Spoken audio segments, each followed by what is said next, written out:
जब तब आप समाचार पत्रों में, विभिन्न न्यूज चैनलों में मनी लॉन्ड्रिंग का नाम सुनते होंगे।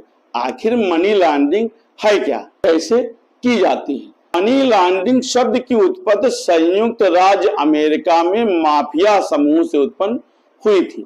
माफिया समूहों ने जबरन वसूली, जुआ इत्यादि से भारी मात्रा में कमाई किया और इस पैसे को वैध स्रोत के रूप में दिखाया था। अगर हम कुछ साल पीछे चलें तो सन 1980 के दशक में संयुक्त राज्य अमेरिका में मनी लॉन्ड्रिंग एक चिंता का मामला बना था। मनी लॉन्ड्रिंग के बारे में अगर हम समझना चाहें तो हम पाएंगे कि अवैध तरीके से कमाए हुए काले धन को वैध तरीके से कमाए हुए धन के रूप में दिखाने को ही मनी लॉन्ड्रिंग कहते हैं। मनी लॉन्ड्रिंग अवैध रूप से प्राप्त धन को छुपाने का एक तरीका बना है।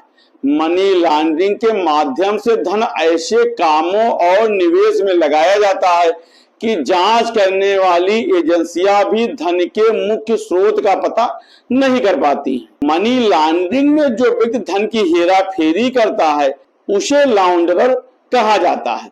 मनी लॉन्ड्रिंग में अवैध रूप से कमाया हुआ काला धन सफेद होकर उसके असली मालिक तक वैध मुद्रा के रूप में पहुंच जाता है।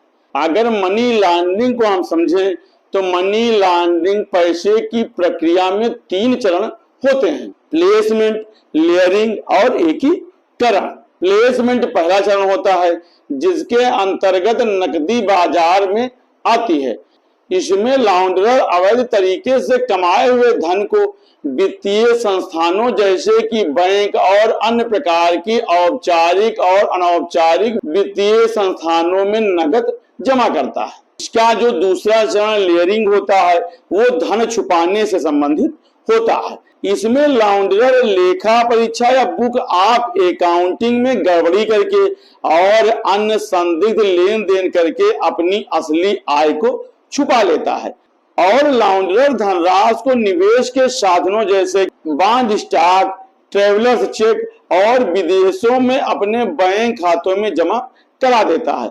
ये खाता अक्सर ऐसे देशों की बैंकों में खोला जाता है जो कि मनी लॉन्ड्रिंग विरोधी अभियानों में सहयोग नहीं करते हैं। और मनी लॉन्ड्रिंग का तीसरा चरण एकीकरण होता है।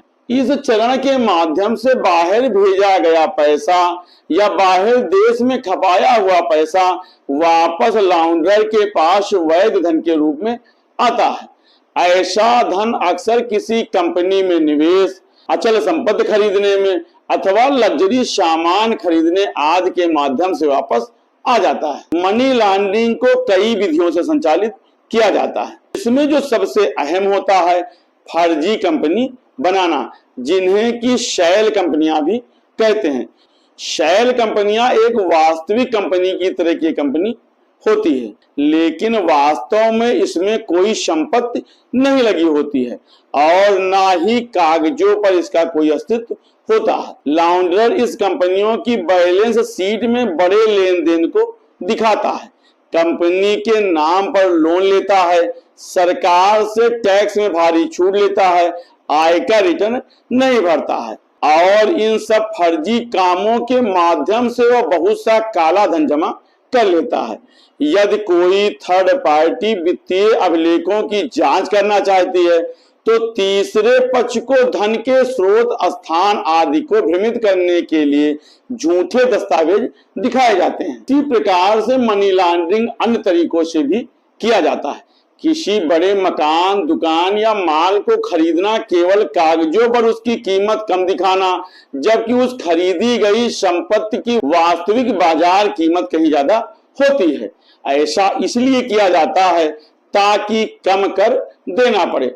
इस प्रकार कर की चोरी के माध्यम से भी काला धन जुटाया जाता है। इसी प्रकार से लाउंडरर कई माध्यमों से अपना धन ऐसे देशों के बैंकों में जमा करा देता है जहां उसके खाते की जांच का अधिकार किसी अन्य देश की सरकार को नहीं होता है। और इसका सबसे बड़ा उदाहरण स्विट्जरलैंड है, जहां पर बड़ी संख्या में भारतीय लोगों का काला धन जमा है जो कि मनी लॉन्ड्रिंग करके कमाया गया है। भारत में मनी लॉन्ड्रिंग कानून 2002 में अधिनियमित किया गया है, लेकिन सन 2005, 2009 और 2012 में इसमें 3 बार संशोधन किया गया है। 2012 के आखिरी संशोधन को जनवरी 3, 2013 को राष्ट्रपति की अनुमति मिली थी और ये कानून 15 फरवरी से लागू हुआ था। कानून के 2012 के संशोधन में अपराधों की सूची में धन को छुपाना, अधिग्रहण करना, कब्जा करना और धन का क्रिमिनल कार्यों में उपयोग करना भी शामिल किया गया था। मनी लॉन्ड्रिंग कानून 2002 में आरबीआई, सेबी, बीमा विनियामक और विकास प्राधिकरण IRDA को इस कानून के तहत लाया गया था और इसलिए इस अधिनियम के प्राविधान सभी वित्तीय संस्थानों, बैंकों, म्यूचुअल फंडों, बीमा कंपनियों के वित्तीय मध्यस्थों पर लागू होता है। इस आधार पर हमें समझ सकते हैं कि मनी लॉन्ड्रिंग की प्रक्रिया काफी जटिल और चालाकी भरी होती है और इसको रोकने के लिए ही सरकार अब ज्यादा से ज्यादा इलेक्ट्रॉनिक माध्यमों से भुगतान के लिए इंफ्रास्ट्रक्चर तैयार कर रही है। मनी लॉन्ड्रिंग नामक शब्द ने भारत की राजनीति में भी कोहराम मचाया था। भारत में मनी लॉन्ड्रिंग को लोकप्रिय रूप में हवाला लेन देन के रूप में जाना जाता है, जब इसमें कई नेताओं के नाम उजागर हुए थे। मनी लॉन्ड्रिंग किसी भी देश की अर्थव्यवस्था को नुकसान पहुंचाता है और देश की अर्थव्यवस्था को नुकसान पहुंचाना देशद्रोह होता है। इसलिए हमें सरकार को वैधानिक रूप से टैक्स देना चाहिए। टैक्स में किसी भी प्रकार की चोरी न करके हम देश की अर्थव्यवस्था को मजबूत बना सकते हैं।